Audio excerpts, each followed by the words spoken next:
फूलवा बरस मोरे अंगनवा के बहार नदी। फूलवा बरस मोरे अंगनवा के बहार नदी। 4 महीना गरमी का दिनवा, 4 महीना गरमी का दिनवा। तोरे भैया बिन बेनिया के डोलावन नदी। तोरे भैया बिन बेनिया के डोलावन नदी।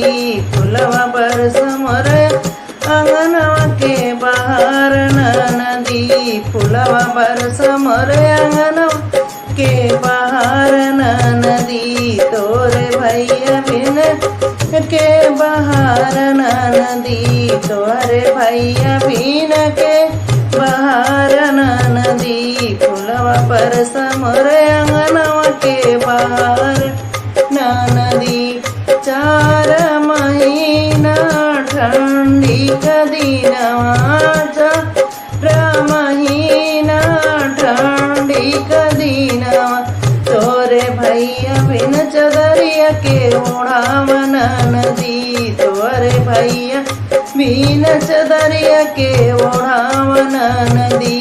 फुलवा बरस मोरे अंगनवा के बहार नदी। फुलवा बरस मोरे अंगनवा के बहार नदी। तोरे भैया बिन बहार के नदी। तोरे भैया बिन के बहार नदी।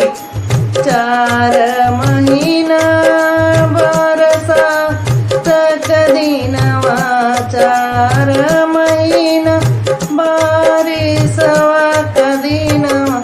तोरे भैया बिन छतरिया के ओढ़ावन नदी। तोरे भैया बिन छतरिया के ओढ़ावन नदी। फुलवा बरस मोरे अंगनवा के बहार नदी। फुलवा बरस मोरे अंगनवा के बहार नदी। अपने चैनल में सभी को तहे दिल से धन्यवाद करती हूँ। मैं आपकी सान्वी सिंह। वीडियो अच्छा लगे तो लाइक कमेंट शेयर जरूर करिएगा। ज़्यादा से ज़्यादा सपोर्ट बनाइएगा।